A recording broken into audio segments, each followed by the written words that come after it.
En las afueras de la ciudad de Zacatecas, donde el sol del desierto castiga la tierra y arranca destellos de la cantera rosa, se alza un esqueleto de opulencia olvidada. Es la hacienda La Sombra Plateada, una estructura que en su tiempo fue el corazón palpitante de la fortuna minera de la región, pero que ahora no es más que un monumento a la decadencia. Sus muros, alguna vez orgullosos, se encuentran manchados por la humedad y el tiempo, con grietas que serpentean como venas secas a través de la piedra. Las ventanas, despojadas de sus cristales, son cuencas vacías que miran hacia las fauces de la mina La Veta Perpetua, una herida oscura en la ladera de la montaña. El aire aquí es perpetuamente frío, incluso bajo el sol más inclemente, y carga consigo un aroma complejo y perturbador, una mezcla de tierra mojada, el óxido metálico de las viejas maquinarias, y una tristeza tan densa que casi se puede tocar. Los patios, antes llenos del murmullo de sirvientes y el resonar de las botas de los capataces, ahora solo albergan el susurro del viento que se cuela por los pasillos, un lamento constante que parece nacer de las propias paredes. Dentro, los retratos de la familia de la sierra cuelgan torcidos, sus rostros severos y piadosos cubiertos por una fina capa de polvo, y quienes se atreven a caminar por sus salones, juran que los ojos pintados al óleo los siguen, no con curiosidad, sino con una advertencia silenciosa, como si guardaran un secreto que se niega a morir junto con la casa. Esta hacienda y la mina a la que sirve de centinela no son solo ruinas físicas, son el epicentro de una leyenda que ha envenenado la memoria colectiva de la zona por más de un siglo. Los lugareños la llaman los susurros de la Veta. Cuentan los ancianos, en voces bajas y temerosas, que en las noches sin luna, cuando la oscuridad es tan absoluta que borra la línea entre la montaña y el cielo, un sonido emerge de la entrada sellada de la mina.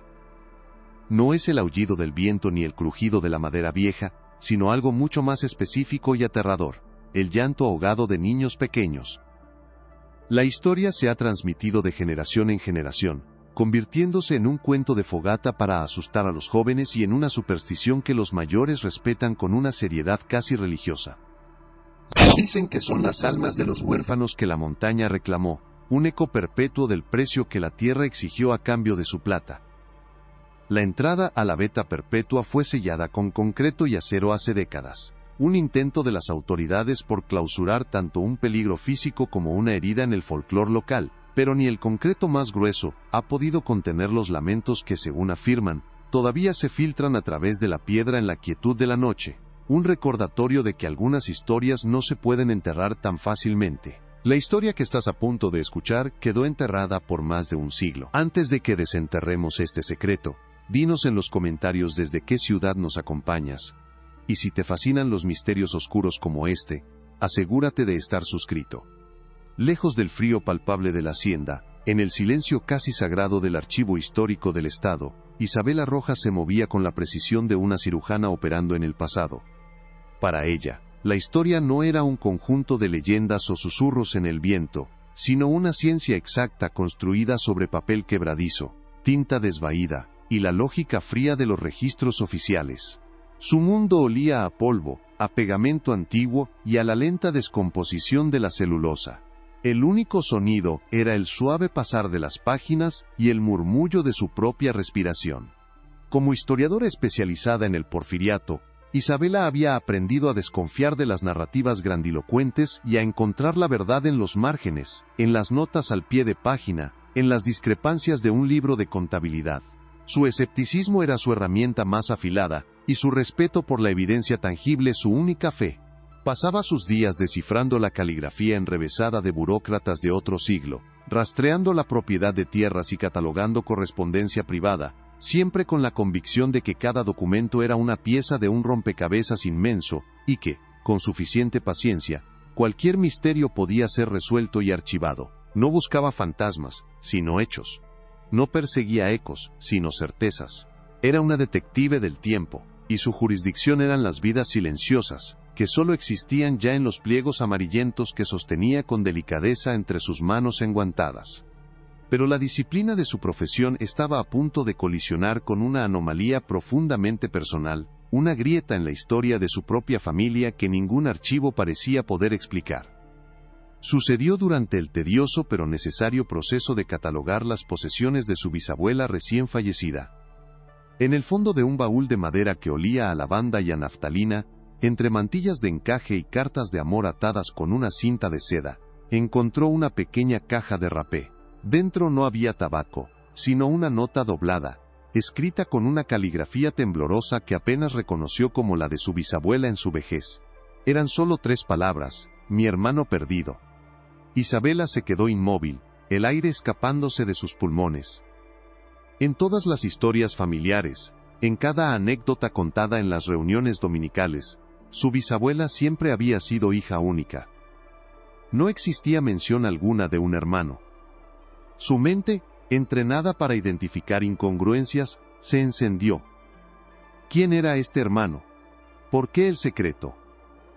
¿Era el delirio de una mente anciana, o la confesión de un dolor guardado durante casi un siglo? El silencio de su familia sobre este punto se sentía ahora no como una omisión sino como un muro cuidadosamente construido, y ella acababa de encontrar la primera piedra suelta. Fue entonces cuando sus dedos tropezaron con algo más en la caja, un objeto frío y pesado envuelto en un trozo de terciopelo descolorido. Al desenvolverlo, reveló un relicario de plata para niños, ennegrecido por la pátina del tiempo, pero de una hechura exquisita. No pertenecía a nadie que ella conociera en su linaje. Su familia nunca había poseído tal riqueza en aquella época. El metal se sentía helado contra la calidez de su piel, como si contuviera un fragmento del frío de la tumba. Con el corazón latiéndole con una fuerza inusual, presionó el diminuto cierre. La bisagra cedió con un chasquido casi inaudible, y el relicario se abrió. Dentro, protegido por un cristal diminuto y rayado, estaba el retrato en miniatura de un niño de no más de 6 o 7 años. Tenía los ojos grandes y oscuros, y una expresión de una seriedad impropia para su edad. No se parecía a nadie de su familia. Al otro lado, en el hueco opuesto, no había otro retrato, sino un pequeño trozo de tela de lino, cuidadosamente doblado. Con manos temblorosas, Isabela lo extrajo con unas pinzas. Era el recorte de un cuello de camisa infantil, y en él, bordadas con un hilo azul casi desvanecido, había 2 iniciales: M.R. Mateo Rojas. El nombre, que había encontrado una sola vez en un registro de bautismo marginal mientras investigaba sus raíces, le golpeó con la fuerza de una revelación. El hermano perdido. El niño del retrato. El relicario. Las piezas dispares de un rompecabezas que no sabía que existía, estaban ahora sobre la mesa. Y la leyenda de los susurros en las afueras de Zacatecas, de repente, se sentía mucho más cercana, mucho más personal. El relicario de plata permaneció sobre el terciopelo desgastado, un sol oscuro y frío en el centro del pequeño universo de Isabela.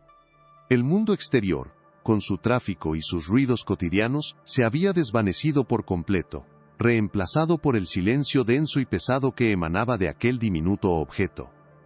Era un silencio que no era ausencia de sonido, sino una presencia tangible, una acumulación de décadas de secretos guardados. La imagen del niño, Mateo Rojas, la miraba desde detrás de su prisión de cristal, con una solemnidad que desgarraba el alma. No era la mirada de un niño, sino la de un alma vieja que había presenciado algo incomprensible. Isabela, acostumbrada a tratar con los artefactos del pasado como meros puntos de datos, se encontró por primera vez abrumada por el peso emocional de uno. Este no era un registro de impuestos o una escritura de propiedad, era el último vestigio de una vida borrada, de un niño cuyo nombre había sido extirpado de la memoria familiar con la precisión de un cirujano. La nota de su bisabuela, mi hermano perdido, ya no era una simple confesión senil, sino el epitafio de un dolor que había perdurado casi un siglo. La historiadora en ella exigía un plan, una metodología, pero la mujer que sostenía el relicario solo sentía un frío que se extendía desde sus dedos hasta lo más profundo de su ser, un eco del frío de la mina donde las leyendas decían que los niños aún lloraban. La noche que siguió fue una vigilia sin sueño. Isabela se sentó en su estudio, rodeada por los fantasmas de papel que constituían su carrera, pero su atención estaba anclada en el pequeño objeto de plata. Su mente, un archivo viviente de fechas y linajes, trabajaba febrilmente, tratando de encajar esta pieza imposible en el rompecabezas de su propia historia. Mateo Rojas. El nombre era un fantasma en los registros, una anotación marginal que ahora se convertía en el centro de todo. ¿Cómo podía un niño simplemente desaparecer de la historia de una familia? No había cartas, ni fotografías, ni menciones en los diarios que había revisado. Era un vacío perfecto, una ausencia tan completa que solo podía ser intencional. La pregunta la carcomía: ¿quién se había tomado tantas molestias para borrar a un niño? La respuesta parecía apuntar en una dirección tan improbable que su mente lógica se resistía a aceptarla. El relicario era demasiado fino, demasiado costoso para una familia de artesanos como la suya en aquella época. Esto no era un recuerdo familiar, era un artefacto de otro mundo, el mundo de la opulencia y el poder. Y en el Zacatecas de finales del siglo XIX, opulencia y poder tenían un solo apellido: de la Sierra. La conexión era tenue, una hebra de araña en la oscuridad, pero era la única que tenía. Al amanecer, con los ojos enrojecidos por la falta de sueño y la mente afilada por la obsesión, Isabela trazó su primer curso de acción. La investigación no podía comenzar en los archivos estatales, donde los de la Sierra eran leyendas de papel, figuras de poder documentadas en actas y contratos. Tenía que empezar en un lugar más fundamental, más íntimo. Tenía que empezar donde la vida y la muerte eran registradas con la misma solemnidad burocrática: la iglesia. Un bautismo. Un funeral. Un registro de matrimonio. En algún lugar, en los libros encuadernados en cuero de una parroquia olvidada, Mateo Rojas tenía que existir más allá de una inicial bordada, y un retrato del tamaño de una uña. Su plan era metódico, casi un ritual para calmar el caos que se arremolinaba en su interior. Comenzaría por las parroquias más antiguas del centro de Zacatecas, las que habrían servido a los barrios de artesanos donde vivían sus antepasados. Buscaría el registro de bautismo de su bisabuela y, con suerte, encontraría el de su hermano cerca.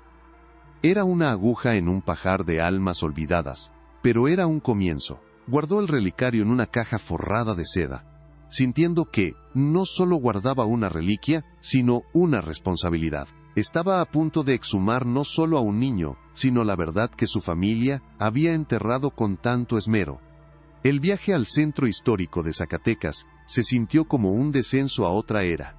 Las calles estrechas, flanqueadas por los majestuosos edificios de cantera rosa, parecían susurrar historias de fortunas ganadas y perdidas, de revoluciones y de una piedad tan profunda como las vetas de plata que corrían bajo la ciudad. El sol de la mañana proyectaba sombras largas y afiladas, transformando los callejones en pasadizos góticos. Isabela estacionó su auto y caminó, sintiendo el peso de la historia en cada adoquín bajo sus pies. El aire era fresco y olía a pan recién horneado y a la humedad que se aferraba a las viejas paredes de piedra. Se dirigió a la parroquia de la Asunción, una estructura imponente cuya fachada barroca parecía un rostro arrugado por el tiempo y la oración. Dentro, el silencio era una entidad física, roto solo por el eco de sus propios pasos sobre las losas de piedra. El olor a incienso rancio y a cera de vela derretida se aferraba al aire frío, un perfume de fe y mortalidad. No estaba allí como creyente, sino como una arqueóloga de nombres, buscando el primer fragmento de evidencia sólida en el mausoleo de los registros parroquiales. El párroco, un hombre anciano con ojos cansados que parecían haber leído cada nombre en sus archivos 1000 veces, la recibió con una mezcla de curiosidad y hastío. Escuchó su petición con paciencia, sus dedos tamborileando sobre un escritorio de madera oscura lleno de papeles. El archivo, le explicó con una voz que sonaba como el crujido de papel viejo, no estaba abierto al público general. Requería un propósito, una razón justificada. Isabela, eligiendo sus palabras con cuidado, explicó su investigación genealógica, omitiendo los detalles más macabros, y centrándose en su búsqueda de un antepasado perdido. Pudo ver un destello de empatía en los ojos del sacerdote, o quizás solo el reconocimiento de una historia que había escuchado muchas veces antes, la de los descendientes que buscan reconstruir un pasado fragmentado. Con un suspiro resignado el hombre tomó un pesado llavero de hierro y la guió por una puerta lateral, bajando por una escalera de caracol de piedra que parecía descender a las mismas entrañas de la tierra. El aire se volvió más frío, más húmedo, cargado con el aroma inconfundible de la descomposición lenta y metódica del papel. La sala del archivo era pequeña, casi claustrofóbica, con estanterías de madera oscura que se elevaban hasta el techo abovedado. Los libros, enormes y encuadernados en cuero agrietado, estaban apilados en un desorden que abarcaba siglos. La única luz provenía de una única bombilla desnuda que colgaba del techo, arrojando un resplandor amarillento y enfermizo sobre el reino del polvo y la tinta. El sacerdote le indicó la sección correspondiente a finales del siglo XIX y la dejó sola con una advertencia de tratar los libros con el máximo cuidado. El silencio, una vez que los pasos del sacerdote se desvanecieron por la escalera, fue absoluto. Isabela se puso los guantes de algodón que siempre llevaba en su bolso y se acercó a la estantería.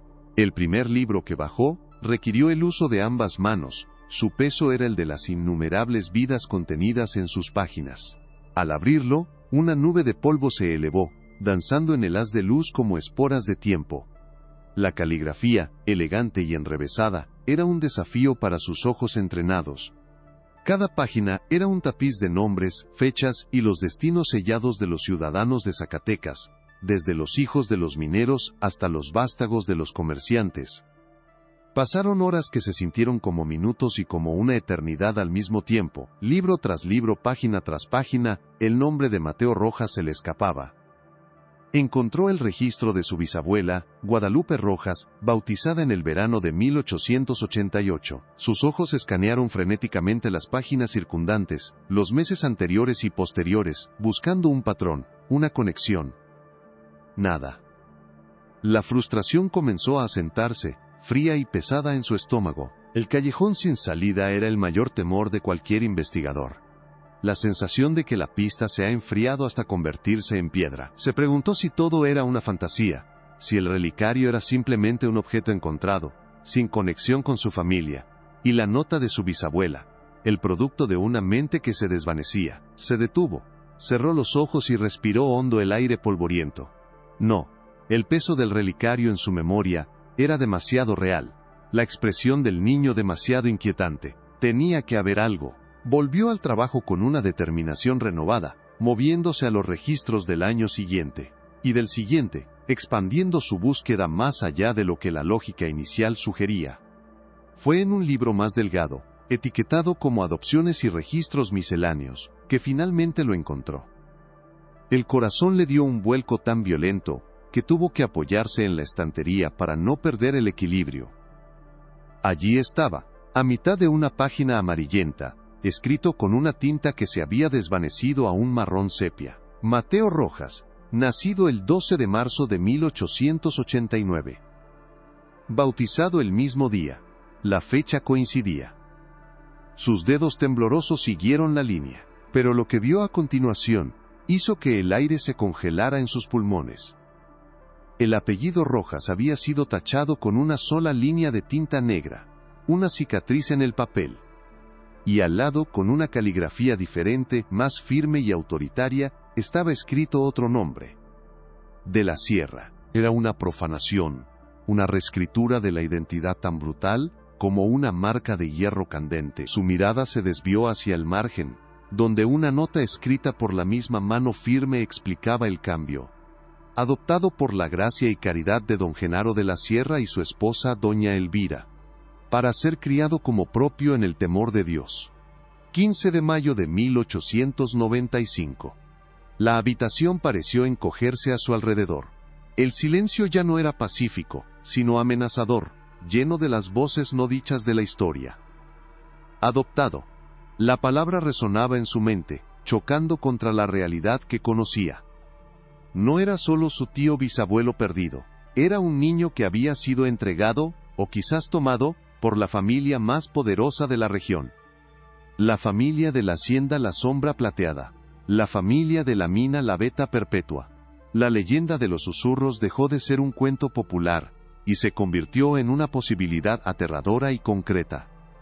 ¿Por qué una familia tan rica y con hijos propios adoptaría a un niño de un barrio de artesanos? ¿Y por qué su propia familia borraría este hecho de su historia con tanto cuidado, como si fuera una fuente de vergüenza o peor aún de miedo? El relicario, la adopción, el silencio absoluto de su linaje. Las piezas comenzaban a unirse, no para formar una imagen clara, sino el contorno de una monstruosidad que apenas podía empezar a comprender. Sabía, con una certeza helada, que la historia de Mateo no terminaba con una adopción caritativa. Apenas comenzaba. Isabela fotografió la página con su teléfono, sus manos temblando tanto que las primeras imágenes salieron borrosas. Se obligó a calmarse, a volver a ser la investigadora metódica. Necesitaba cada detalle, cada trazo de tinta. El acto de documentar la evidencia la ancló de nuevo a la realidad, sacándola del torbellino de horror y especulación. Devolvió el libro a su lugar con un cuidado reverencial, como si estuviera cerrando un ataúd. Al salir del archivo y volver a la luz del sol, el mundo parecía diferente. Los rostros de los turistas, la música que se escapaba de una tienda, la belleza de la cantera rosa, todo parecía una fachada, una fina capa de normalidad extendida sobre un abismo de secretos oscuros. La historia que perseguía ya no era solo la de su familia. Estaba entrelazada con el legado de los de la sierra, un legado tallado en piedra y plata, y sospechaba ahora, sellado con algo mucho más precioso. Su siguiente destino era obvio: el archivo histórico del Estado. Allí, los de la sierra no serían una nota al margen en un libro parroquial. Serían los protagonistas y sus registros, el escenario donde se desarrolló el verdadero drama. El Archivo Histórico del Estado era un edificio moderno, un contraste austero con la opulencia barroca de la iglesia. Aquí, el pasado estaba contenido, esterilizado y catalogado en cajas de cartón libres de ácido y bajo un control climático estricto. Era el territorio de Isabela, un lugar donde se sentía cómoda, en control. El olor a papel viejo era más limpio aquí, menos orgánico, despojado de la humedad y el incienso de la parroquia. Pero mientras solicitaba los fondos documentales de la familia de la Sierra y la compañía minera La Veta Perpetua, una sensación de inquietud la invadió. Estaba a punto de cruzar un umbral. Hasta ahora, había estado siguiendo los pasos de un niño. Ahora, iba a entrar en la casa de los lobos. La cantidad de material era abrumadora. Cajas y cajas de libros de contabilidad, correspondencia comercial, escrituras de propiedad, planos y registros de empleados. Era el registro completo de un imperio construido sobre la plata extraída de las entrañas de la tierra. Comenzó con los registros de la hacienda, buscando cualquier mención de un nuevo niño en la casa alrededor de 1895.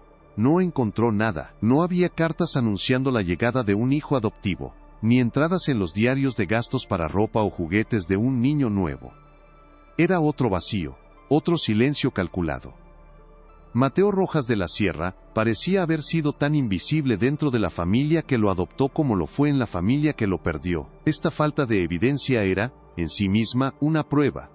Un niño no pasa desapercibido en una casa, especialmente no en una familia tan prominente. Su existencia estaba siendo suprimida activamente, incluso en los registros privados. La frustración regresó, esta vez con un matiz de miedo. ¿Qué estaban escondiendo con tanto cuidado? ¿Qué había sido de aquel niño con ojos serios después de que su nombre fuera reescrito en el libro de la iglesia? La respuesta, sintió, no estaría en los registros de la vida cotidiana. Tendría que buscar en los lugares donde se registran las transacciones, donde el dinero deja un rastro que ni el tiempo puede borrar. Fue entonces cuando se centró en los libros de contabilidad de la mina, enormes tomos encuadernados en piel de becerro, sus páginas llenas de columnas de números que representaban la riqueza que fluía de la montaña. Al principio, todo parecía normal: salarios, compras de equipo, gastos de transporte, impuestos. La aburrida aritmética de la industria. Pero Isabela era una experta en encontrar anomalías en la monotonía. Su mirada, entrenada por años de escrutinio de documentos similares, comenzó a detectar un patrón. Una vez al año, siempre en los meses de otoño, aparecía una entrada inusual bajo la categoría de gastos varios. Era una suma considerable, siempre la misma cantidad, registrada como una donación caritativa. El beneficiario era siempre el mismo: el Orfanato de los Inocentes Desamparados, una institución de la que nunca había oído hablar. La primera donación estaba fechada en 1885, la última, en 1905. 20 años de donaciones, una por año. Su corazón comenzó a latir más rápido. Buscó en otros archivos, en directorios de la ciudad de la época, cualquier mención del orfanato de los inocentes desamparados. No existía, no había registro de tal institución. No en los directorios de la iglesia, ni en los registros del gobierno municipal. Era un fantasma, una entidad que solo existía en los libros de contabilidad de la familia de la Sierra. Un sudor frío le recorrió la espalda. ¿Qué clase de orfanato no deja rastro alguno de su existencia? ¿A dónde iba realmente ese dinero? Volvió a los libros de contabilidad, su mente corriendo a una velocidad vertiginosa. Revisó la fecha de la donación de 1895. Fue en octubre. 5 meses después de que Mateo fuera adoptado oficialmente. La conexión era circunstancial, pero se sentía tan sólida como el acero. No era una donación. Era un pago. Estaba mirando la contabilidad no de una mina, sino de algo mucho más siniestro. Estaba viendo el precio de un niño. La investigación había dado un giro oscuro e inesperado. El misterio de un tío bisabuelo perdido se había transformado en una conspiración que involucraba a una de las familias fundadoras de la región y a una institución benéfica fantasma. El alcance del secreto era mucho mayor de lo que jamás había imaginado. Ya no se trataba de un solo niño. Las donaciones anuales sugerían un patrón. Un ciclo. ¿Cuántos niños habían pasado por ese orfanato inexistente? ¿Cuántos habían sido adoptados por la gracia y caridad de los de la Sierra? Isabela sintió una náusea profunda. La fachada de piedad y progreso de la familia se estaba desmoronando ante sus ojos, revelando una estructura podrida debajo. Se dio cuenta de que para entender lo que había sucedido, necesitaba encontrar una voz de la época. Alguien desde dentro que pudiera hablar desde la tumba. Necesitaba encontrar la correspondencia privada de la familia, las cartas, los diarios. Necesitaba encontrar la voz de doña Elvira, la mujer que, según el registro de la iglesia, se había convertido en la madre de Mateo. Con una nueva urgencia, solicitó el acceso a la correspondencia personal de la familia de la Sierra, una colección de cartas que rara vez eran consultadas por los historiadores, quienes preferían los registros económicos más concretos. La caja que le trajeron era más pequeña, olía a perfume desvanecido y a papel de lino. Contenía docenas de cartas atadas con cintas de seda. La mayoría de ellas correspondencia social trivial sobre fiestas, bodas y viajes a Europa. Pero entre ellas encontró un paquete separado, atado con un cordón negro. Eran las cartas de doña Elvira a su hermana, una monja de clausura en un convento de la Ciudad de México. La caligrafía era elegante pero tensa, como si la pluma estuviera siendo presionada con demasiada fuerza contra el papel. Empezó a leer, y el mundo del siglo XIX cobró vida, no en hechos y cifras, sino en la voz íntima y atormentada de una mujer atrapada en una pesadilla dorada. Al principio, las cartas hablaban de su fe, de sus hijos, de las dificultades de dirigir una casa tan grande, pero a medida que Isabela avanzaba en la cronología, el tono comenzó a cambiar. Un subtexto de angustia se deslizó entre las líneas. Doña Elvira comenzó a usar un lenguaje extrañamente codificado, lleno de metáforas religiosas y alusiones a la tierra y a la montaña. Escribía sobre el alto precio de la plata, una frase que repetía una y otra vez, no en un sentido económico sino espiritual. Escribía sobre la sed de la tierra, sobre la necesidad de apaciguar a la montaña para que siguiera ofreciendo sus dones. La historiadora en Isabela reconoció el lenguaje del sincretismo, la mezcla de la fe católica con creencias paganas mucho más antiguas, una práctica no del todo infrecuente en las zonas rurales aisladas, incluso entre la élite. Pero la forma en que Elvira lo describía estaba cargada de un pavor palpable, como si estuviera confesando un pecado demasiado grande para ser absuelto. Una carta fechada en noviembre de 1895, apenas un mes después de la donación al orfanato fantasma de ese año, hizo que Isabela dejara de respirar. Doña Elvira escribió: «La cosecha de este año ha sido aceptada. La montaña ha bebido y está en calma por ahora. Pero mi alma está en perpetua sequía. Rezo por el pequeño cordero que hemos guiado al redil. Una nueva alma joven para alimentar la montaña y asegurar nuestra fortuna». ¿Perdonará Dios un sacrificio hecho en su nombre, para preservar el orden que Él mismo nos ha concedido? Genaro dice que es la voluntad de Dios, que la prosperidad es una señal de su favor, y que el precio es pequeño, pero yo escucho su llanto en el viento por las noches, y sé que no hay favor divino en esto. Solo hay un pacto, y nuestra plata está manchada con una inocencia que nunca podrá lavarse. La frase se clavó en la mente de Isabela. Almas jóvenes que alimentan la montaña. No era una metáfora, era una confesión.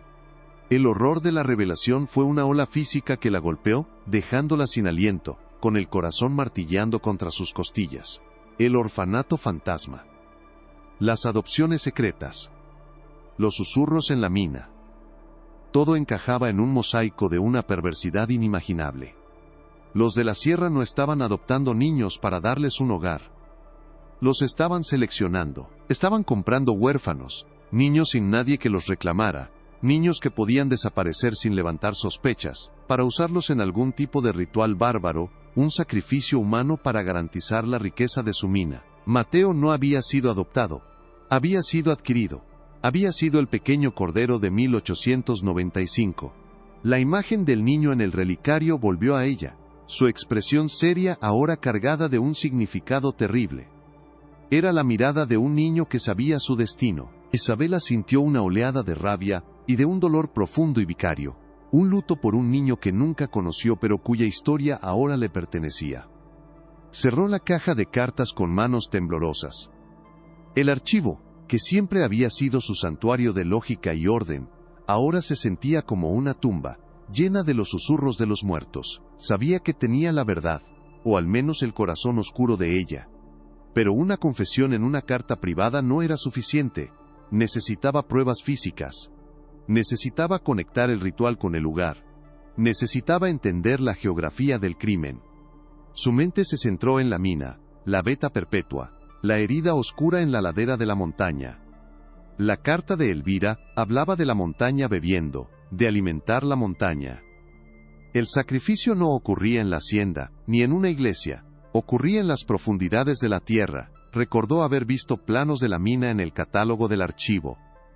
Con una determinación sombría, se levantó de la mesa, dejando atrás las cartas de Elvira. La investigación de papel estaba llegando a su fin.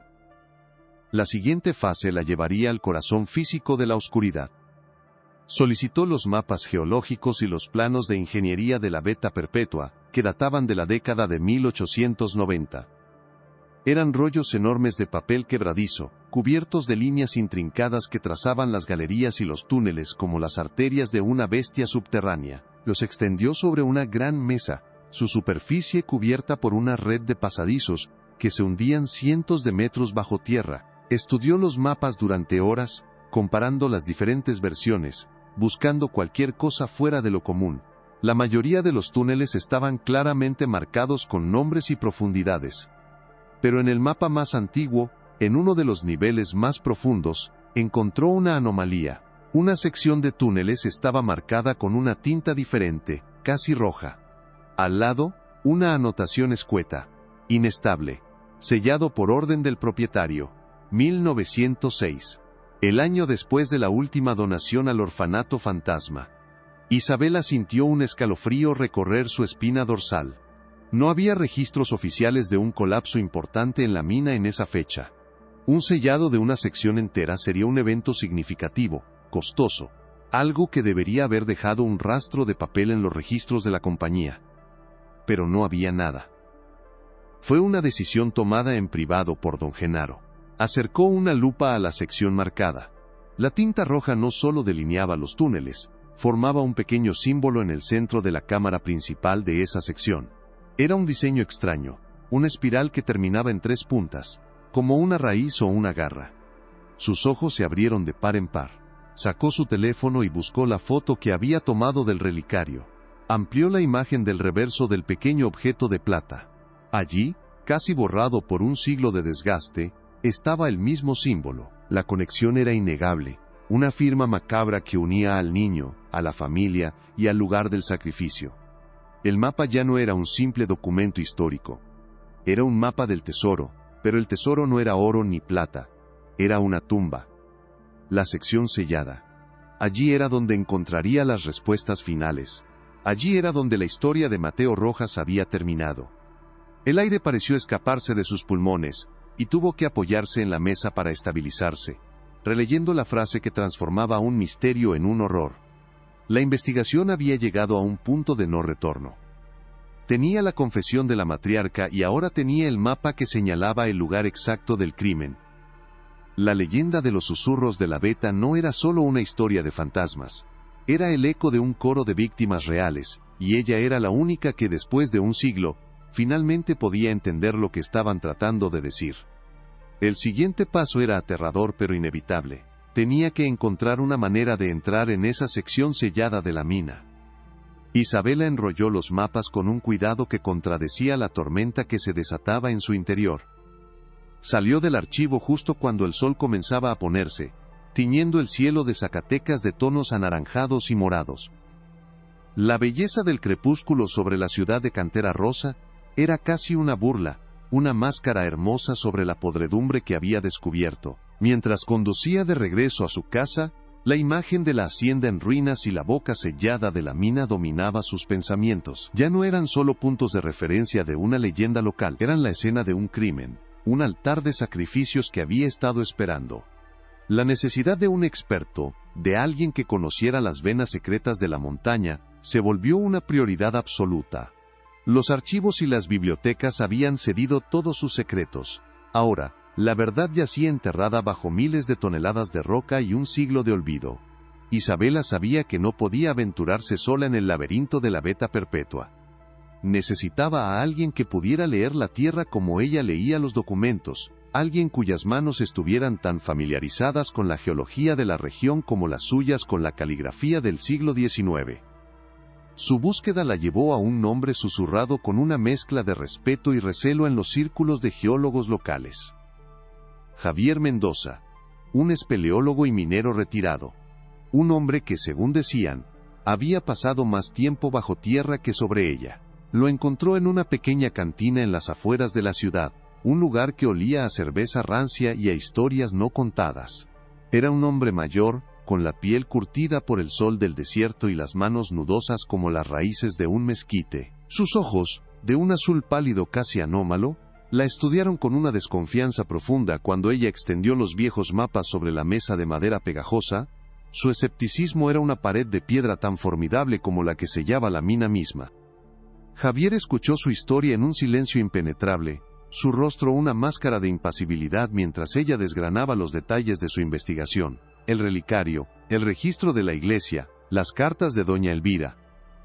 No mostró sorpresa, ni incredulidad, solo una atención concentrada que resultaba más intimidante que cualquier interrupción. Cuando Isabela terminó, señalando el extraño símbolo en el mapa y su coincidencia con el del relicario, el viejo minero simplemente asintió, como si ella le estuviera confirmando algo que él ya sospechaba en lo más profundo de su ser. Había escuchado los cuentos, por supuesto, los susurros de la Beta eran parte del aire que respiraba desde niño. Pero siempre los había descartado como folclore, como el crujido natural de una montaña que se asienta. Ahora, las pruebas de Isabela le daban a esas viejas historias un peso terrible y concreto. No le hizo promesas, no le ofreció ayuda de inmediato. Simplemente tomó la copia del mapa, la dobló con un cuidado inesperado y le dijo que la encontraría al amanecer en la base de la montaña. Su aceptación no fue entusiasta. Fue el reconocimiento sombrío de una deuda que la tierra aún no había cobrado por completo. Una obligación de escuchar lo que las rocas habían estado tratando de decir durante 100 años. La noche antes de la expedición fue una tortura de anticipación y miedo. Isabela no pudo dormir. Se sentó en la quietud de su estudio, con el relicario de plata abierto sobre su escritorio, la cara seria de Mateo Rojas mirándola desde el pasado. El viaje que estaba a punto de emprender ya no era académico. Se había convertido en una peregrinación, una misión para devolverle un nombre a un niño fantasma y una voz a un coro de víctimas silenciosas. El miedo era una criatura viva en su pecho, un frío que no tenía nada que ver con la temperatura de la habitación. Tenía miedo de la oscuridad, del confinamiento, del peligro físico de una mina abandonada. Pero un miedo aún mayor la consumía. El miedo a lo que encontraría allí abajo. El miedo a la confirmación visual de la atrocidad, que hasta ahora solo existía en papel y tinta desvaída. Empacó su equipo con movimientos mecánicos, una linterna frontal de alta potencia, baterías de repuesto, cuerdas, un botiquín de primeros auxilios, su cámara. Cada objeto se sentía ridículamente moderno e inadecuado para la tarea de confrontar un mal tan antiguo. Estaba a punto de entrar en una tumba, y no sabía si saldría siendo la misma persona. Antes del amanecer, sintió un impulso irresistible de regresar a un lugar. No a la mina, todavía no, sino a su guardián silencioso. Condujo en la oscuridad previa al alba, hacia la hacienda La Sombra Plateada. La estructura se alzaba contra el cielo que comenzaba a palidecer, un esqueleto negro y ominoso. Esta vez, al caminar por sus patios desolados, no sintió la curiosidad de una historiadora, sino el pavor de alguien que conocía el secreto de sus muros. Los retratos de la familia de la Sierra en el salón principal parecían haber cambiado. La piedad en sus ojos pintados ahora se veía como una crueldad fría, la severidad de sus bocas como el sello de un pacto impío. Se detuvo frente al retrato de don Genaro, su rostro barbudo y sus ojos oscuros llenos de una confianza inquebrantable. Era el rostro de un hombre convencido de su propia rectitud, un hombre que había confundido la codicia con la devoción y la barbarie con la necesidad. Ya no era un pilar de la sociedad, era el sumo sacerdote de un culto macabro, un monstruo vestido con el traje del progreso. El aire en la hacienda era más frío que nunca, como si el propio edificio estuviera exhalando el aliento helado de la tumba que custodiaba. Javier la esperaba junto a una vieja camioneta, tan silencioso y sólido como las rocas que lo rodeaban. No intercambiaron palabras innecesarias. El sol apenas comenzaba a despuntar sobre las cumbres, pintando el paisaje de tonos fantasmales de rosa y naranja. El viaje hacia la mina fue un ascenso lento, por un camino de tierra que parecía más una cicatriz en la ladera de la montaña que una carretera. La entrada principal, sellada con una losa de concreto gruesa y manchada por el tiempo, era una declaración brutal de finalidad. Pero Javier no se detuvo allí. Consultó el mapa de Isabela y luego la guió por un sendero apenas visible, cubierto de maleza y rocas sueltas, hasta un afloramiento rocoso a unos 100 metros de distancia.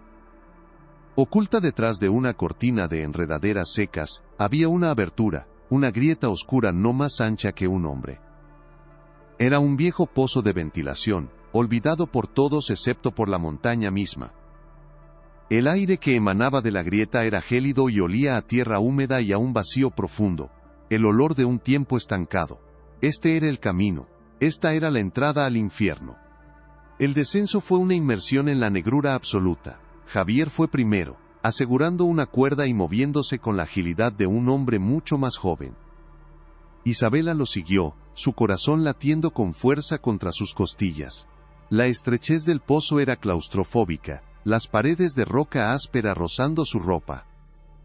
El mundo de la luz y el sonido se desvaneció rápidamente, reemplazado por la oscuridad total y el eco amplificado de su propia respiración entrecortada.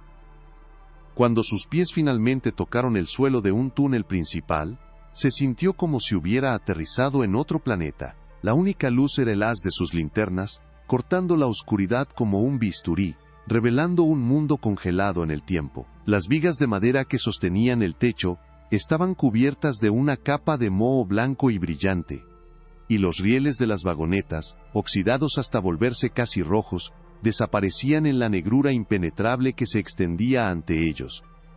El silencio era una presión física contra sus tímpanos, un silencio tan profundo que podía oír el latido de su propia sangre. Navegaron por el laberinto de túneles con el viejo mapa como su única guía. Cada paso levantaba nubes de polvo que no se habían movido en un siglo, las partículas danzando en los haces de luz como fantasmas diminutos. El sonido del agua goteando en algún lugar lejano era el único metrónomo que marcaba su avance. Javier se movía con una confianza tranquila. Sus ojos escaneando las paredes, el techo, el suelo, leyendo los signos sutiles de la roca que eran invisibles para Isabela. Ella por su parte sentía el peso de la historia a su alrededor. Cada túnel, Cada galería abandonada parecía un monumento a la codicia humana, un espacio ahuecado por la ambición y el sudor de hombres que nunca habían conocido el verdadero precio de la plata que extraían. Su mente no dejaba de pensar en Mateo, imaginando a un niño pequeño siendo arrastrado por estos mismos pasillos oscuros, el terror que debió haber sentido, la confusión, la traición. La investigación se había vuelto visceral, una herida abierta en su propia alma. Después de lo que pareció una eternidad, llegaron a una bifurcación que en el mapa estaba marcada como el comienzo de la sección prohibida. El aire aquí era notablemente más frío, estancado y pesado, como si la propia atmósfera se resistiera a su presencia. Y entonces lo vieron, no era un derrumbe natural, como Javier había sospechado que podría ser, era una pared. Una construcción deliberada de rocas y mortero tosco, que bloqueaba completamente el pasillo. Estaba construida con una habilidad funcional pero sin refinamiento, el trabajo de mineros, no de albañiles, y su propósito era inequívoco, sellar. Esto no era para proteger a los mineros de un túnel inestable. Esto era para mantener algo adentro. La confirmación visual de la anotación en el mapa hizo que un escalofrío recorriera la espalda de Isabela. Don Genaro no solo había abandonado esta sección, la había encarcelado, junto con sus secretos. El silencio frente a la pared se sentía diferente, cargado de una expectativa terrible.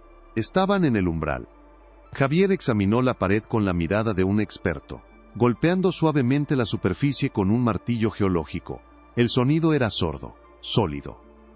Le llevaría tiempo, le advirtió. Con una determinación sombría, comenzó a trabajar, el sonido agudo y metálico de sus herramientas contra la roca rompiendo el silencio de un siglo.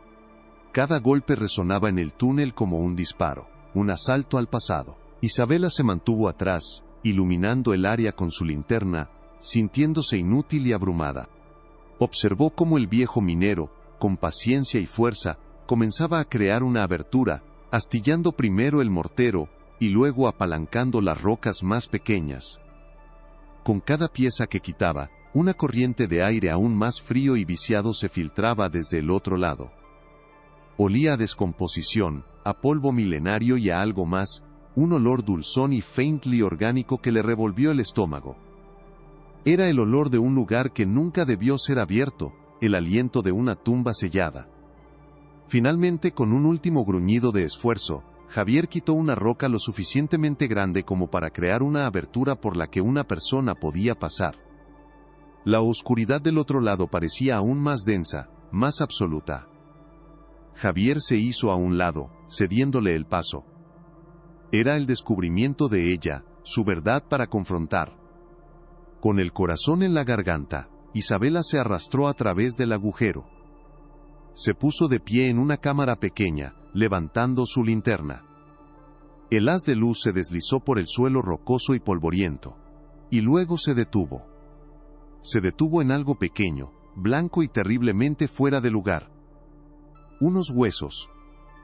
Huesos pequeños, delicados, inconfundiblemente los de un niño. Estaban acurrucados cerca de una pared, como si el niño se hubiera hecho un ovillo para protegerse del frío o del miedo. El aire escapó de los pulmones de Isabela en un jadeo ahogado. A pesar de toda su preparación mental, la realidad de la visión era un golpe físico. Junto a los restos, había jirones de tela podrida. Con manos que temblaban tan violentamente que apenas podía controlarlas, se arrodilló y dirigió la luz hacia un trozo de tela, que parecía ser el cuello de una camisa. Allí, apenas visibles pero innegables, bordadas con un hilo azul descolorido, estaban las dos iniciales, M.R. Mateo. ¿Qué parte de esta sombría revelación te ha impactado más? Deja tu reacción en los comentarios. El descubrimiento de Mateo fue un momento de validación terrible y de un dolor abrumador. Lágrimas silenciosas corrieron por las mejillas de Isabela mientras miraba los restos de su tío bisabuelo, el niño perdido cuya existencia había sido borrada. Había cumplido su promesa, le había devuelto su historia, pero mientras el dolor la inundaba, una parte de su mente, la mente de la investigadora, se dio cuenta de algo. La cámara era demasiado pequeña, demasiado simple. No se sentía como el centro de un ritual. Se sentía como un lugar donde algo había sido descartado. Su mirada, barrida por el haz de la linterna, continuó explorando el espacio. Y entonces lo vio. Detrás de una cortina de estalactitas, casi perfectamente oculta en las sombras, había otra abertura, un pasaje más estrecho que conducía aún más profundamente en la oscuridad. El horror se dio cuenta con una nueva oleada de pavor. Tenía otra capa. Esto no era el final.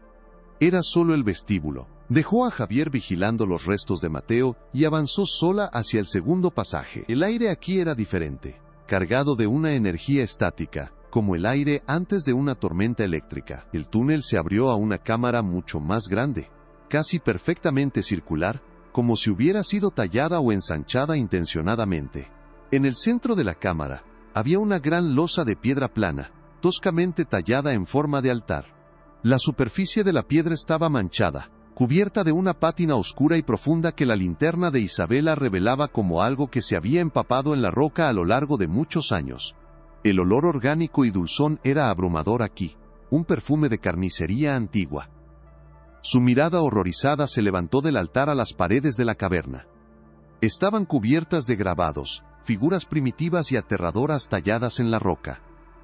No eran los símbolos de los mineros ni la geología natural. Eran escenas. Escenas de figuras humanoides, vestidas con lo que parecían ser túnicas, de pie ante la losa de piedra. Y sobre la losa, la forma inconfundible de un niño. La verdad completa la golpeó con la fuerza de una explosión. Mateo no había sido simplemente asesinado y abandonado, había sido sacrificado. Y no había sido el único. La escala de la cámara, la naturaleza permanente del altar, los múltiples grabados que representaban el mismo acto una y otra vez, todo apuntaba a una sola conclusión inimaginable. Esto había sido un ciclo, un ritual sistemático. Las donaciones anuales al orfanato fantasma. 20 años. 20 donaciones. Isabela sintió que las rodillas le flaqueaban, y tuvo que apoyarse en la pared de la cueva para no derrumbarse. El aliento le llegaba en jadeos irregulares. No había encontrado la tumba de un niño, había encontrado el templo de un culto, un matadero secreto donde la superstición y la codicia habían dado a luz a una monstruosidad que desafiaba toda comprensión. Los susurros de la Beta no eran el eco de un solo niño, eran el coro fantasmal de todos los corderos que habían sido llevados a este matadero subterráneo. Con un esfuerzo de voluntad que le costó todo lo que tenía, levantó su cámara. La historiadora dentro de ella, la parte que creía en la evidencia y la verdad, tomó el control. Comenzó a documentarlo todo. El flash de la cámara iluminando la horrible escena en ráfagas de luz blanca y cruda. Fotografió el altar desde todos los ángulos, las manchas oscuras que nunca desaparecerían. Fotografió cada uno de los grabados en las paredes, capturando la brutalidad de los rituales en detalle forense. Cada clic del obturador era un acto de desafío, una promesa a las víctimas silenciosas de que su historia finalmente sería contada. Sabía que estas imágenes serían la prueba irrefutable, la evidencia que destruiría el legado de piedad de la familia de la Sierra para siempre. Estaba de pie en el corazón de la oscuridad, pero por primera vez, estaba arrojando luz sobre ella, una luz que quemaría las mentiras de un siglo. El regreso a la primera cámara se sintió como un viaje a través de un sueño febril. Le explicó a Javier, con una voz temblorosa y rota, lo que había encontrado. El rostro del viejo minero, normalmente impasible, se contrajo en una máscara de disgusto y tristeza. Había vivido toda su vida sobre este horror sin saberlo. Juntos, envolvieron los restos de Mateo en una lona de emergencia que habían traído, un acto de dignidad y respeto que se sentía dolorosamente inadecuado. El pequeño bulto era terriblemente ligero. Mientras lo levantaban, algo cayó de entre los pliegues de la tela podrida y rodó por el suelo con un tintineo metálico. Isabela lo recogió. Era el relicario de plata. El que ella llevaba en su bolsillo era una copia, o quizás uno diferente. Este estaba abollado y manchado, pero era inconfundible. Don Genaro, en su prisa o en su crueldad, se lo había dejado a su víctima, un último y terrible recordatorio de la vida que le habían robado. La ascensión de vuelta al mundo de la superficie fue un borrón silencioso y sombrío. El peso del pequeño bulto que Javier cargaba era un ancla que los arrastraba, pero también una responsabilidad que los impulsaba hacia adelante. Cada paso para salir de la oscuridad de la mina se sentía como un paso hacia la justicia. Ya no eran solo una historiadora y un minero. Eran los custodios de una verdad atroz, los únicos testigos vivos de un crimen que la historia había intentado olvidar. La oscuridad de la mina ya no se sentía vacía, estaba llena de presencias, de los ecos de vidas interrumpidas. Y el silencio ya no era pacífico, sino un grito contenido que finalmente había encontrado a alguien que lo escuchara. El peso de esa confianza era casi insoportable, una carga que Isabela sabía que llevaría por el resto de su vida. Cuando finalmente se arrastraron fuera del pozo de ventilación y volvieron a la luz del día, el sol de la tarde se sintió como una agresión física. El aire fresco y cálido era un shock para sus pulmones, acostumbrados al aliento frío y muerto de la tumba subterránea. El mundo exterior, con sus colores vibrantes y los sonidos distantes de la vida, parecía imposiblemente normal, casi obscenamente pacífico en comparación con el infierno que acababan de dejar atrás. Se quedaron allí por un momento, parpadeando contra la luz, dos figuras cubiertas de polvo y de una verdad demasiado pesada para las palabras. Isabela miró hacia la hacienda en la distancia, ahora solo una silueta contra el sol poniente. La investigación había terminado, la casa de la verdad había concluido. Pero la batalla por la justicia y la memoria apenas comenzaba. La historiadora se había convertido en testigo, y ahora tenía que convertirse en la voz de los que habían sido silenciados. El telón final de la historia de la familia de la Sierra no cayó con la muerte de sus patriarcas, ni con el óxido que devoró su maquinaria. Cayó en el preciso instante en que la luz de la linterna de Isabela iluminó los restos de un niño en una cámara olvidada. La reconstrucción de esa última noche, ahora posible gracias a las cartas, los mapas y la evidencia física, se despliega como un drama macabro en el teatro de la mente. La noche del último otoño de Mateo Rojas no fue marcada por la piedad de una adopción, sino por el frío de un propósito inexorable. Don Genaro de la Sierra, el pilar de la comunidad, el hombre cuya fortuna pavimentó las calles de Zacatecas, no lo guió a una nueva habitación en la hacienda. Lo guió hacia la boca hambrienta de la veta perpetua. La mano de don Genaro, la misma que donaba a la iglesia y firmaba contratos de prosperidad, no se sentía como la de un padre. Era fría, un apéndice de la montaña misma, su agarre firme e inexpugnable mientras guiaba al niño lejos del calor de la hacienda y hacia la negrura helada de la mina. La luz de su lámpara de carburo danzaba sobre las paredes húmedas, proyectando sombras monstruosas que se retorcían como espíritus condenados. Para el niño, cada eco de sus pequeños pasos en los túneles debió ser un martillazo de terror, el sonido de su propio mundo desmoronándose en la oscuridad. No había explicación, no había consuelo, solo el silencio severo del hombre que se suponía debía ser su salvador, y el aliento gélido de la tierra que estaba a punto de reclamarlo como su diezmo. El clímax de esta procesión sacrílega no tuvo lugar en un altar adornado con oro, sino en la crudeza de esa cámara circular en las entrañas de la tierra. La escena, reconstruida a partir de los grabados y la confesión velada de Elvira, es de una perversidad metódica. No fue un acto de furia, sino de negocios.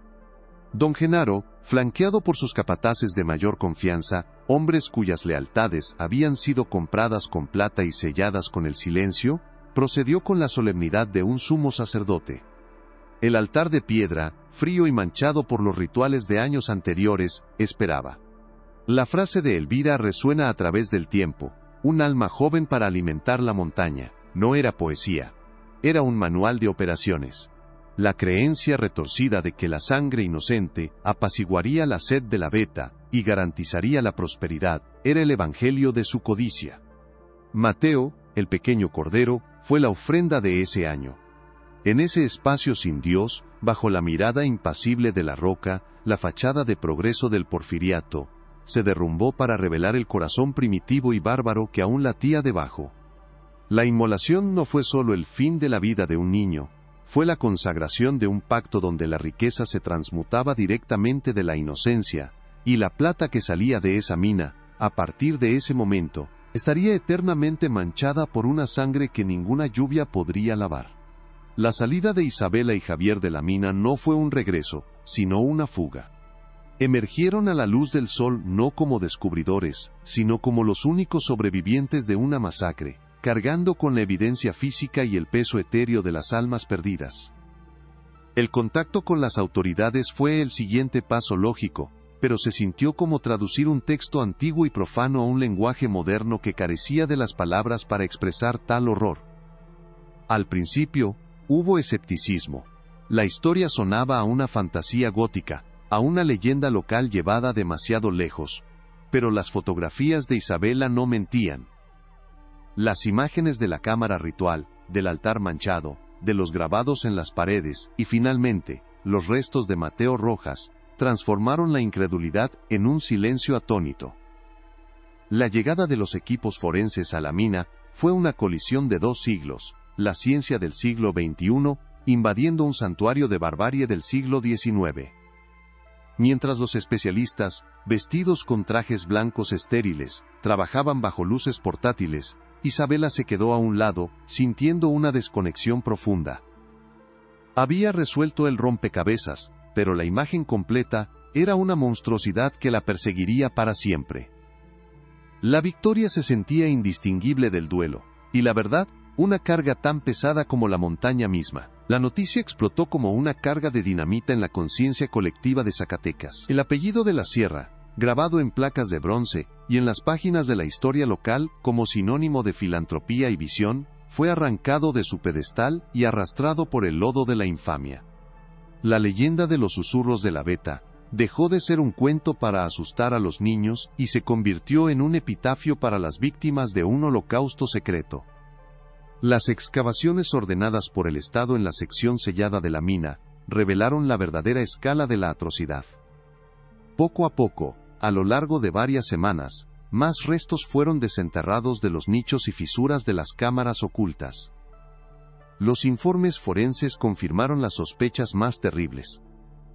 Eran los restos de al menos 19 niños y adolescentes, un número que coincidía escalofriantemente con los 20 años de donaciones al orfanato fantasma. La hacienda La Sombra Plateada, antes una ruina romántica, se convirtió en un monumento a la depravación, sus muros de cantera rosa ahora vistos como si estuvieran manchados de sangre. La comunidad se vio obligada a confrontar el hecho de que su prosperidad, la misma que había construido su ciudad, había sido regada con la sangre de los más indefensos. De aquellos que la sociedad había fallado en proteger 2 veces, primero en la vida, y luego en la memoria. El tiempo no borra tales crímenes, solo los entierra más profundamente. Pero una vez exhumada, la verdad exige un reconocimiento. En el terreno que conduce a la entrada ahora permanentemente sellada de la Beta Perpetua, se erigió un sencillo memorial de cantera. Es una pared lisa, donde los nombres de los pocos niños que pudieron ser identificados a través de los registros corruptos del orfanato, están grabados para la eternidad. El primer nombre en esa lista es Mateo Rojas. Para los demás, los que permanecen anónimos, una sola inscripción sirve como su lápida colectiva: los inocentes de la Beta, cuyas voces finalmente fueron escuchadas. Para Isabela, el viaje que comenzó con un relicario en el baúl de su bisabuela había llegado a su fin. Encontró al hermano perdido, y al hacerlo, le dio un entierro digno no solo a él, sino a todos los niños sacrificados en el altar de la codicia. La justicia, aunque llegó con un siglo de retraso, había encontrado su camino a través de la oscuridad. La historiadora había cumplido su deber, no solo con su familia, sino con la propia historia, corrigiendo un capítulo que había sido escrito con tinta de sangre y encuadernado con mentiras. La obsesión académica se había transformado en un duelo personal, y la resolución, en una paz sombría y perpetua. La historia de la familia de la Sierra y los niños de la mina permanece como una cicatriz en el paisaje de Zacatecas, un recordatorio brutal de que la civilización es a menudo una fina capa de barniz sobre instintos mucho más oscuros y antiguos. Los susurros de la Beta ya no son una leyenda de fantasmas, son un testimonio histórico, un eco que nos obliga a preguntarnos sobre los cimientos de nuestro propio mundo. ¿Cuántos pilares de la sociedad, cuántas fortunas y legados, se han construido sobre los huesos de los olvidados? ¿Y cuántos de sus susurros, de sus historias de injusticia, hemos aprendido simplemente a ignorar, confundiéndolos con el sonido del viento? La verdad como la plata, a menudo debe ser arrancada de las profundidades más oscuras, y requiere a alguien lo suficientemente valiente como para escuchar el silencio y empezar a cavar. La montaña de Zacatecas guardó su secreto durante más de un siglo, pero al final, la tierra siempre habla, y lo que tiene que decir puede ser más aterrador que cualquier fantasma. Si la búsqueda de la verdad en este caso te ha mantenido cautivo hasta el final, demuestra tu apoyo dándole un me gusta al video y compartiéndolo con alguien que también adore un buen misterio. Y para no perderte ninguna de nuestras futuras investigaciones en Archivos Olvidados, suscríbete y activa la campana.